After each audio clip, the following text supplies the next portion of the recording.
मार्च के महीने में तापमान 30 के पार हो चुका है। बढ़ती गर्मी और गर्म तापमान गेहूं की फसल के लिए खतरे की घंटी है। गेहूं की फसल के लिए फरवरी में दिन का तापमान 19 से 23 डिग्री सेल्सियस तक और रात का तापमान 7 से 10 डिग्री सेल्सियस तक होना चाहिए।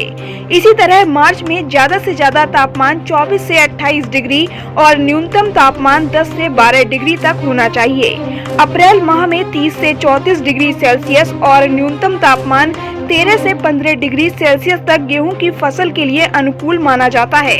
तापमान होगा तो एक प्रभाव जो है पड़ता है गेहूं की फसल पर कि इसकी जो पकाव जल्दी आ जाता है।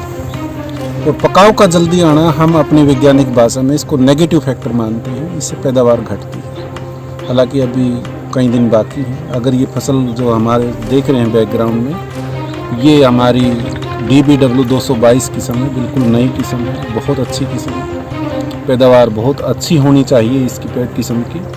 और इस साल लगता है कि जैसे फसल की स्थिति देखें तो पिछले साल को देखते हैं, और जब कोरोना काल में लॉकडाउन हो गया था तो मुझे खुद याद है कि मैं 1 या 2 अप्रैल को आया था।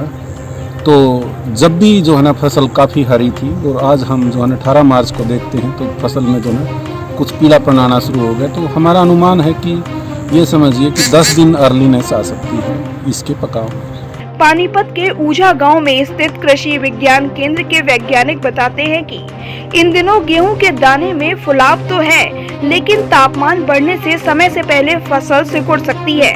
बढ़ते तापमान से गेहूं की फसल में कई बीमारियों का पनपना स्वाभाविक हो जाता है।